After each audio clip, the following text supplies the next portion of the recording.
StarCraft 12, and today we are back with Summer Rose Court. It's been a little bit, not nearly as long as the last time. There was a bit of a hiatus, but even still, I apologize. I was hoping to get this out a little bit earlier than I actually intended to, or I intended to get it out earlier than it is actually going out for, but I'm here. We're doing this, so it's going to be fun, especially considering the fact that last time I kind of, rather evilly, left you guys on a cliffhanger. And I did that on purpose, both because I wanted to continue interest and because of the fact that the video had already gone on for a long time.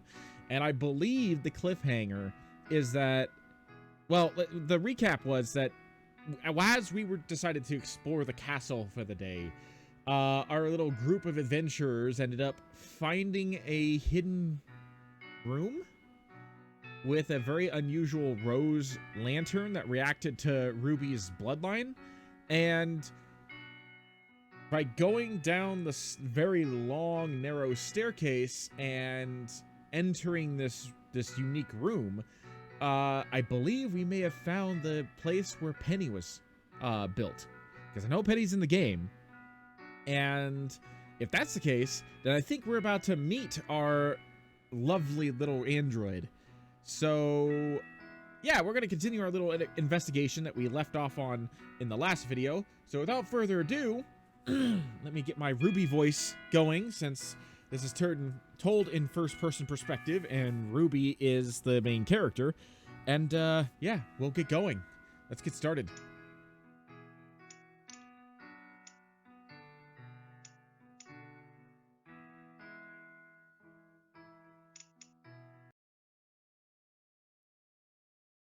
I don't know who's saying this. Oh, no, never mind. It's just, I'm just waking up.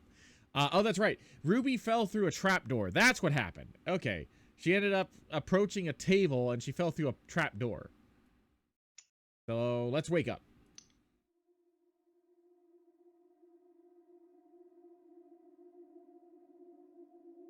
That ambiance already.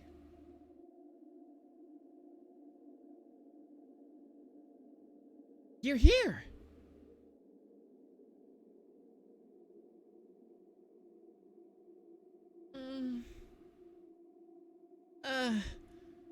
Did I black out?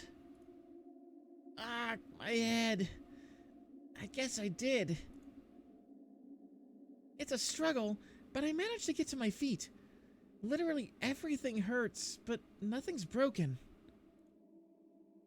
And I still have the rose lantern. The flower inside is askew, the glass cracked, and the copper is dented, but other than that, it seems to be in good shape. That's quite a bit of damage, honestly. Thank goodness for small favors, I guess. Where am I? How far did I fall? I looked down where I landed.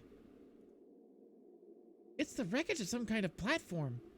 There are ropes and chains leading up into the darkness above me. I guess it was a pulley system? A mechanism to get up and down the shaft. The mechanism must have activated because of my presence, like the knights earlier, but this lift is so old and rotted it broke. Maybe it was just stable enough for one last rocky journey. Well, whatever the case, there's no way back up.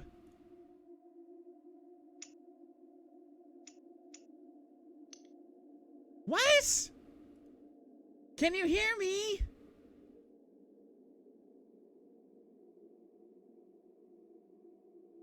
It's no good. I can't even see any light up there. A secret chamber inside a secret chamber. Inside a secret chamber.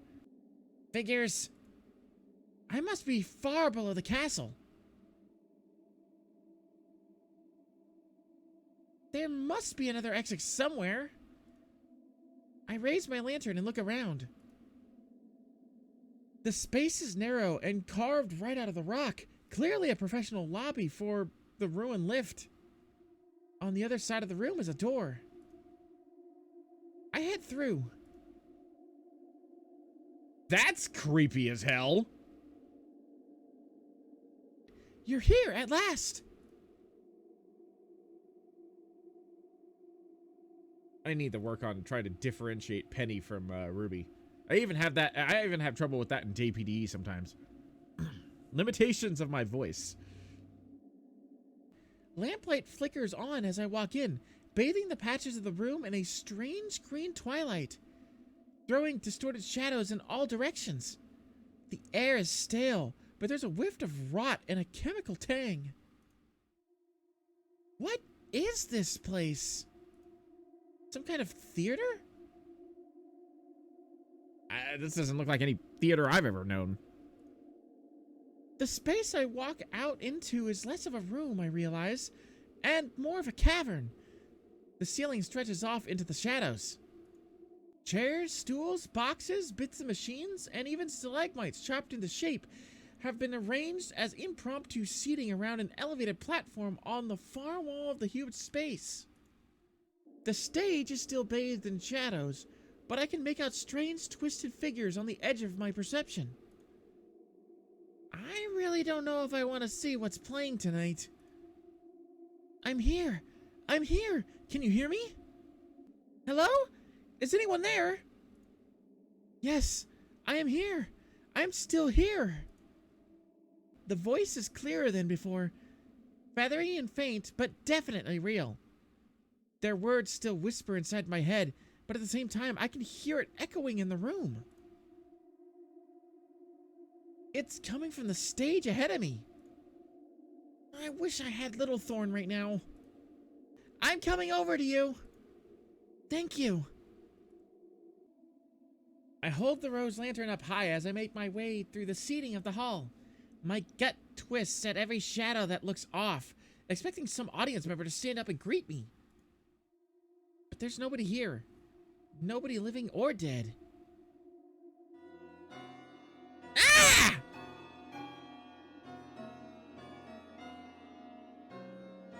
The off-key version of the title screen song is creepy as hell.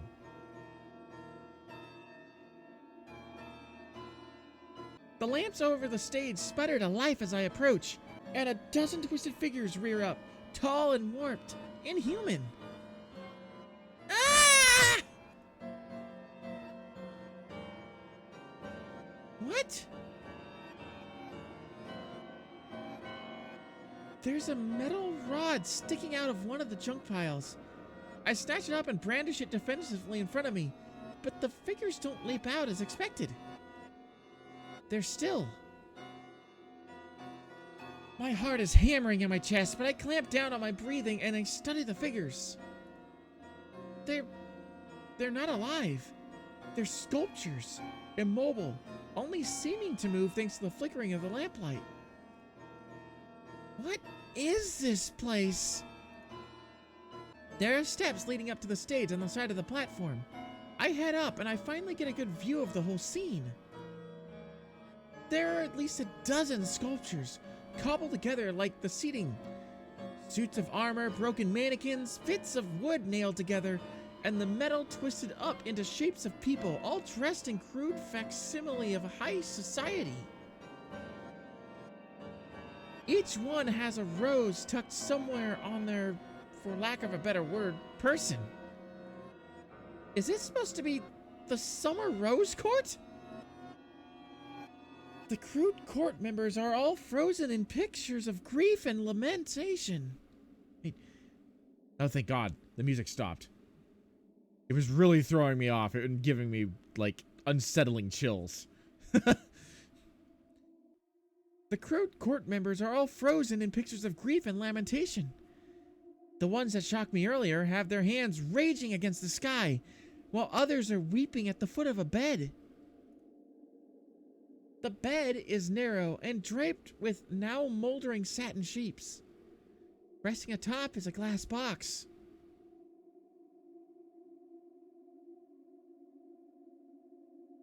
Curiosity gets the better of me. I weave through the figures and brush aside the dust on the glass. Oh.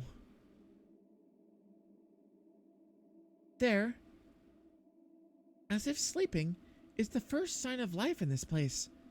Life long since past. It's the body of a young monarch, and if their glit dress and red hair are any indication, they're a member of the Rose family. One of my ancestors. You must be... I forget how someone told me how to pronounce this name. You must be...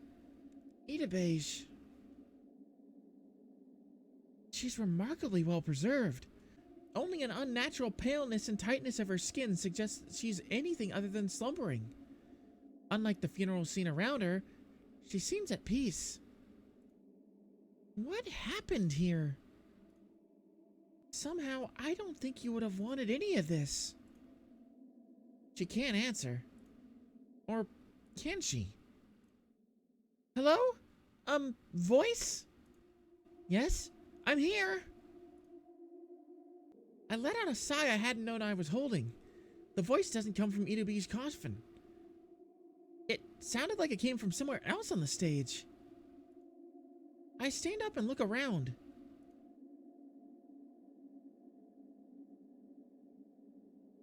What? There, pushed against the back wall, are several black packing crates. They're tall and narrow and, given the circumstances, I can't help but compare them to coffins. However, all of them are smashed or broken open, no doubt ransacked to build the bizarre scene around me. All except one. It's standing against the wall, wrapped up in chains with a metal rod stuck through to fix them in place. And as if that wasn't enough, there's a sword buried up to the hilt, rammed through out of paranoia or spite. And... yeah, I would have that same look. Hello? Hello? So you can hear me. I'm so glad. The box shakes a little. Come, sit with me. Well, I can't sit. The box laughs sheepishly. But please, it's been so long since someone wanted to talk to me. Okay. Sorry, I thought you were a message from Crescent Rose. I didn't actually expect to find a person? Oh, my apologies. I am so sorry that I've distracted you. It's okay. Can I ask what you're doing here in that box? Oh, well, I killed my friend. What? It was very sad. I woke up one day and she was dying and they said it was my fault. They were very smart people. The smartest. So they put me in here because when you do bad things, you get put in boxes. Prison? Yes, but I'm a secret, so I'm in a secret prison. My friend said it wasn't my fault, but my father said it was, and he's the smartest. You still spoke to your friend? Weren't you in this box? Yes. But she was like you. She was the queen. So we could talk just like I talked to you earlier. Do you mean RWBY? Yes, that was her. Such a friend I did not deserve. I wasn't allowed to talk to anyone, but we talked anyway. Don't tell anyone. It's our secret. I won't tell anyone. Thank you. I'm sorry for bothering you. It's just, I've been here for a long time. They said they'd come back for me and I trust them, but it's been so quiet. But then I felt the Crescent Road surge up, and I knew that there was a new heir. A strong one who could properly attune to the spirit. Not like the others. Not like them at all. So you called out to me.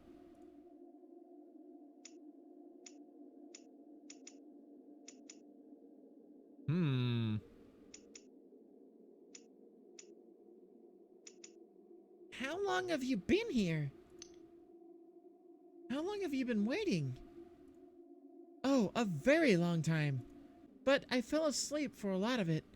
Not much to do except sleep with the sword in me. The sword is keeping you there? Does it hurt? Why, yes. It's killing me, in fact. It's quite the contraption.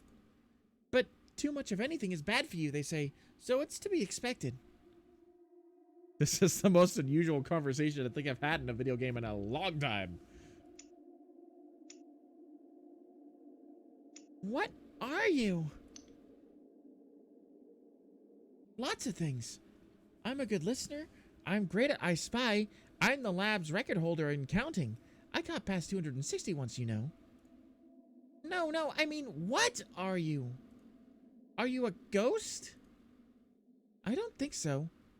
If I were, they would have been happy and not put me in here. So, what are you? I don't know. I never asked. It's not something you should really ask about, isn't it? Fascinating. So, hang on. You can feel Crescent Rose? Why, yes. Can't you? Well, yes, of course I can. Oh, congratulations. That is very rare. Usually only the Queen can. I am the Queen. Well, then that explains how you felt Crescent Rose. Marvelous. I feel like I've learned a lot. Oh, I'm glad. Can I ask you a question of my own? Sure, why not? It's something my friend said to me once. Laws are there to protect people and punish people who do bad things. But they have to be fair laws. I killed her. And so they put me in here for a long, long time. But is that fair? Well, if you did kill her, that's a crime called regicide. It's very serious. But it sounds like you never got a trial. What's a trial? Definitely didn't get a trial. As far as I know, the punishment for murder is life imprisonment. Life being about 60 years. How long have you been in that box? I don't know. But, After my friend RWBY passed away, I felt 4 new roses attuned to the throne. 5, perhaps. Then I fell asleep because nobody could hear me. So there might have been many more. I woke up because of you. So way over 60 years. If it's not too much trouble, all things being equal, of course, I would like to leave. I look back at the scene around me, the twisted sculptures and the glass coffin, forgotten in the darkness. Whoever built this place, if their study was any indication, they probably destroyed it too. They built this insane tribute to their grief and left someone buried alive in this grave without even a trial. Even if they killed someone, this isn't justice. Not any justice I would want to be part of anyway. This isn't right. I know it's a huge gamble, but whatever your crime, you've been punished enough. I'll let you out so long as you promise to, be good and follow my lead. Oh, absolutely. Yes, thank you. I size up the box again and decide to get rid of the chains first. It takes a little effort to shimmy out the bar holding them in place, and once removed, they simply fall to the ground. Now for the sword. Carefully, I take the grip of the sword and tug once. Ow! I'm sorry.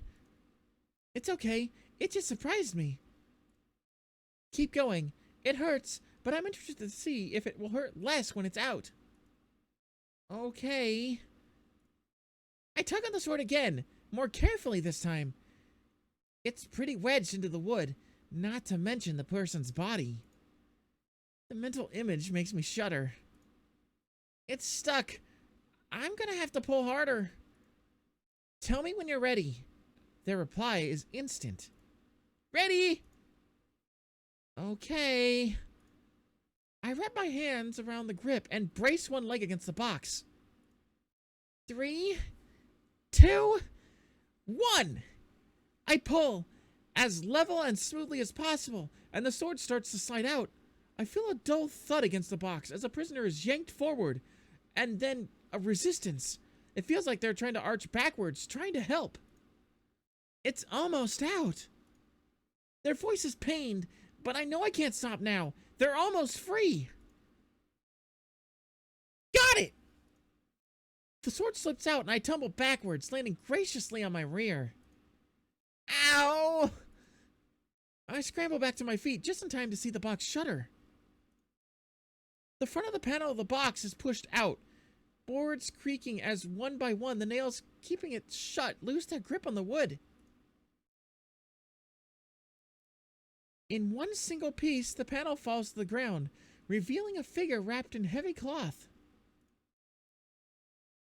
One hand is extended. It's even more slender than my own, and I'm shocked at the strength that this person has. Is it because of their connection to the crescent rose? Or is it their semblance? The robed figure takes a shaky step forward.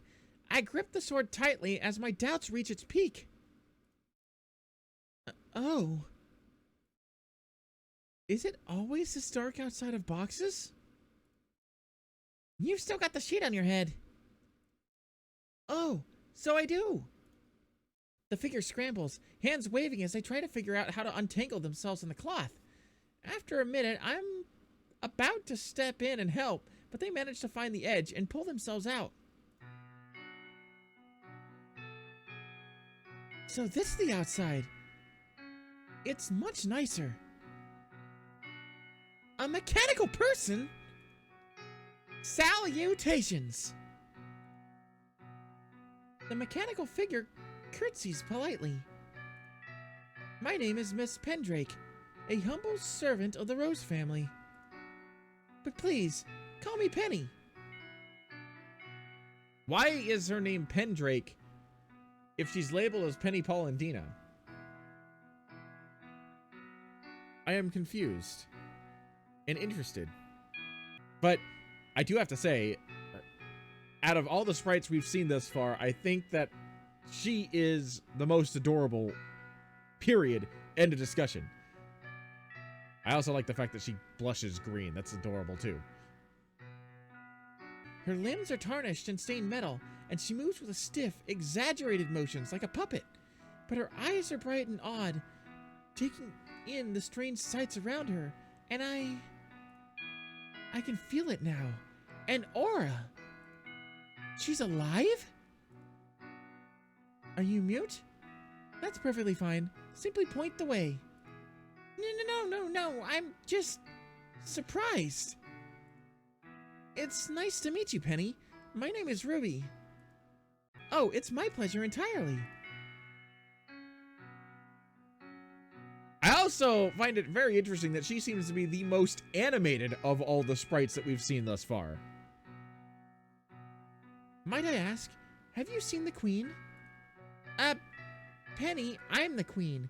We were talking just a second ago. Oh, I thought you sounded familiar.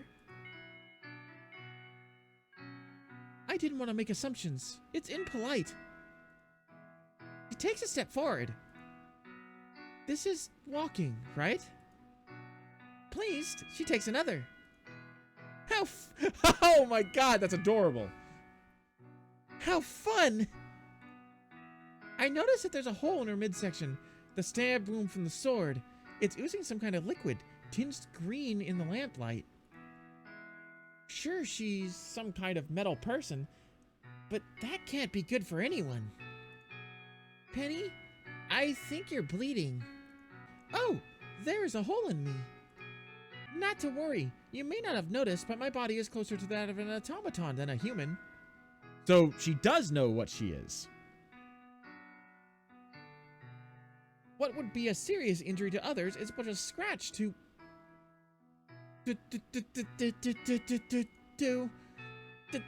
Dear me. She stumbles, falling to one knee, and I rush to support her. I manage to steady her before she completely collapses, but she's heavy. Oof! You really are made of metal.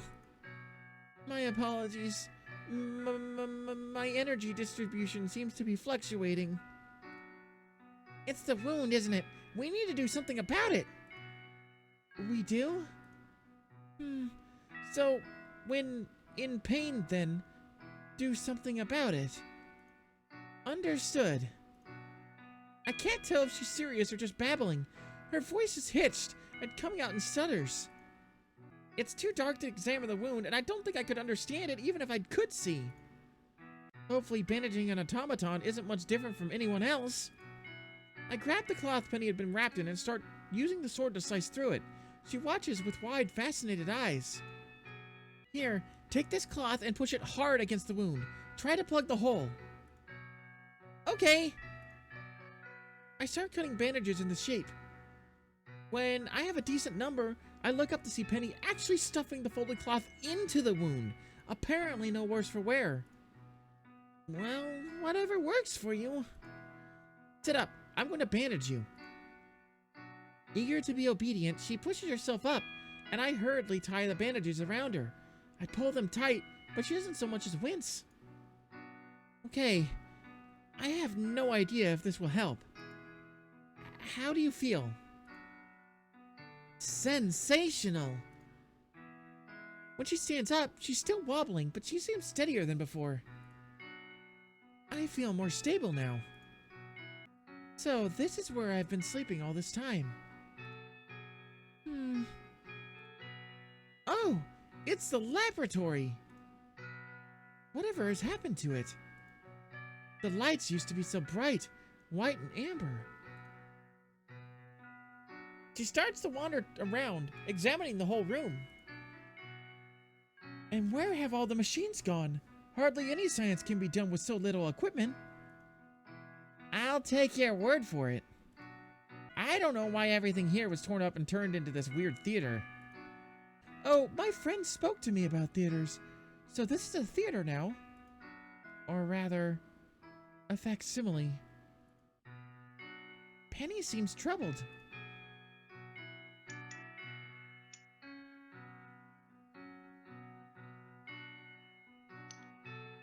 What's on your mind? Nothing. It's simply an adjustment. My only memories outside of the box were that of this lab. But now it's changed. She sits around a grieving statue, her green eyes darting across it. This fellow here was once the table and leaden case that they held dust in. Oh, and this charming duchess has been cobbled together out of the scaffolding that serviced the old lighting system. And her eyes land on the glass coffin and her face falls once again. Stepping forward, she places her hand on the glass. Penny, may we leave? Of course. Let's go. I look around. Dead ahead is the doorway I came in from. It looks like there's a passage hidden in the shadows over to my right. There's no other paths or doors. It must be the exit. I walk into the darkness, Penny half a step behind. Except she's in front. No lamps burst into light, so I hold up the rose lantern in front of me, trying to peer ahead. All I can see, however, are the rough cave walls around me, framing the pitch-black path like the maw of a grim. Do you know if this is the right way or not? I'm sorry, I don't. But this does seem to be where many of the scientists would come out of every day. So it's going to lead somewhere. We fall into silence as we walk. How long is this passage? The biggest mystery here is how they had any time to work with this commute. Penny?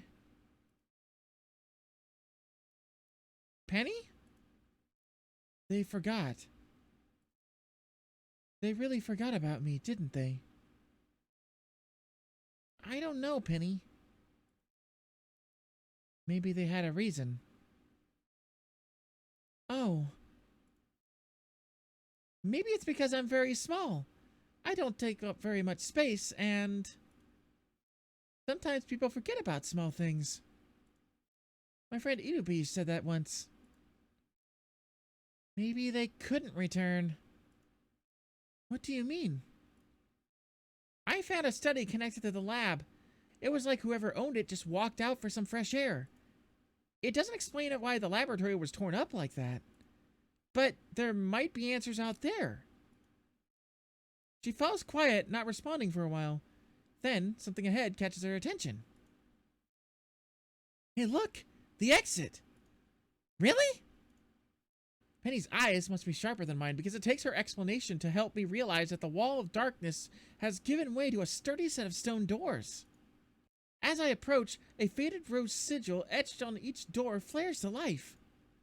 The doors shudder and squeal, the unseen mechanisms in the walls protesting after so many years of disuse. It's really decayed. I can't believe it still works. Something snaps, and the light of the doors abruptly sputters out.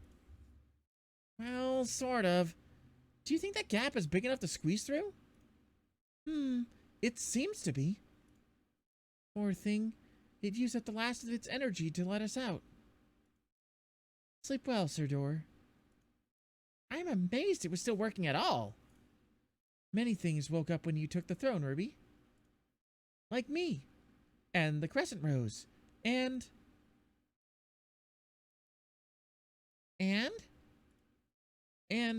the doors? Yes, the doors also. You're very popular. Well, lucky me then. I think I see some light up ahead. We're out! Yay! Our pace quicken. That was the weakest yay I've ever done. It's hard to do these inflections sometimes. Our pace quickens until we're both half jogging, rushing out into the ring of light at the end of the tunnel. Cool air hits me, a blessed change from the stale dankness. Cool air hits me, a blessed change from the stale dankness of the hidden chamber.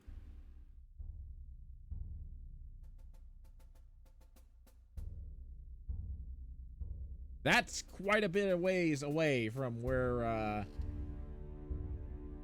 we entered. We're like on the outskirts of Vale right now, or the city of Vale. Or is the city of Beacon? I don't know. I haven't quite learned the nomenclature of this game yet. We're in a forest. It must be the forest across from the lake. I look around to get my bearings, and I see that Penny is stock still behind me, mouth agape and eyes wide. This must be the first time she's seen anything outside of a laboratory. Welcome to the outside, Penny. Do you like it? It's very different. These are trees, and there's so many. Is this a forest? Yep. And I think I know where we are, too. Follow me. Affirmative.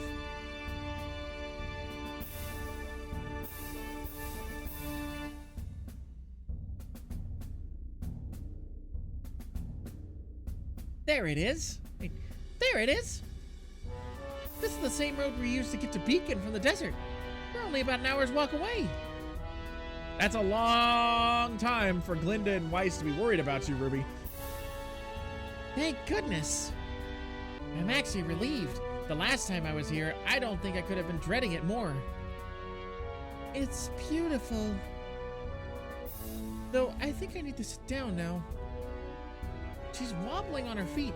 I glance on her bandage, but it seems to be holding up. Maybe she's tired? I have no idea how her body works. Sure, take your time. Today must be pretty overwhelming.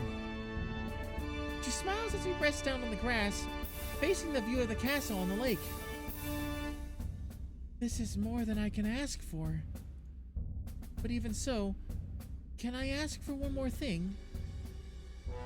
May I stay with you for a while longer? I didn't break you out of that crate just to send you away now. That castle can be your new home if you'd like. My family did something terrible to you, and I want to make it right. We'll find you some answers. I would like that. Thank you. Silence follows over us again. Penny looks like she's resting, so I step back and head down to the path. There might be someone passing by on a wagon or carriage that could give us a ride back into the city. My luck holds true. There's a small plume of dust not too far off, a sign of a traveler on horseback. I hope it's not bandits. Nobody would pull anything this close to the city, right? I clutch the tarnished sword on my hip nonetheless. It's not Littlethorn, but between it and my aura, I'll be able to handle a little trouble.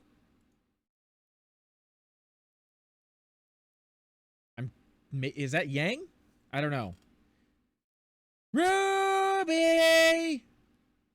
The rider calls out my name, to my surprise. Closer now, I recognize that wild mane of blonde hair. Yep, I knew it. Yang? Yang!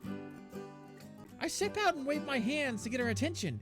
She spots me, waving back frantically as she's jostled by Celica racing at full speed. Yang doesn't even tug on the reins. When she's only a few paces from me, she jumps right off Celica and runs to me, crashing into me and sweeping me up in a bone-crushing hug. Ah! Little Rose, you're safe! Can't breathe! Sorry. She sets me down and then hugs me more carefully. She's trembling and her breathing is fast, a jarring contrast to her usual jovial self. I thought we lost you.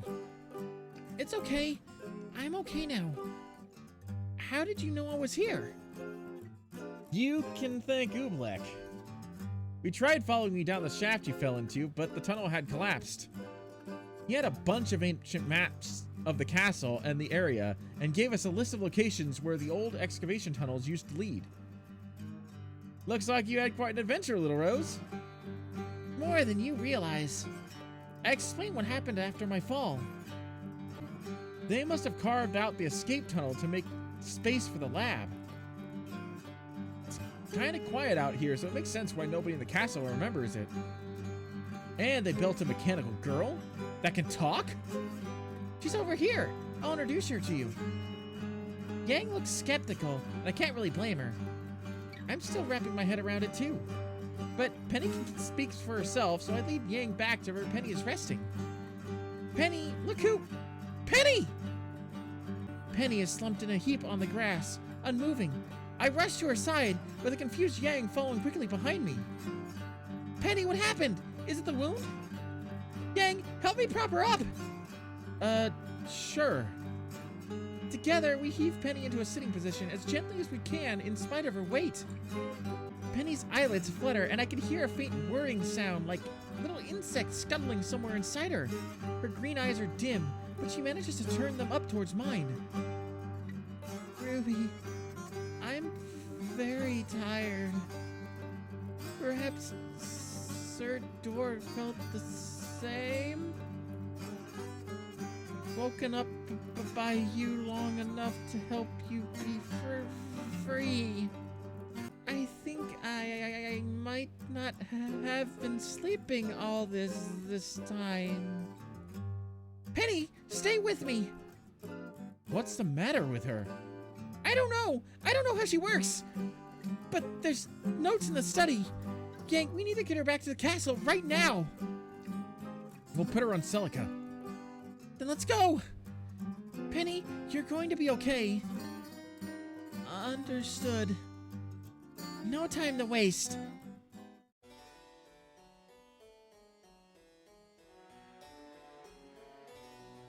And because I don't know how much longer this is going to go, I think we're going to stop here. Again, I'm sorry for the sudden, like,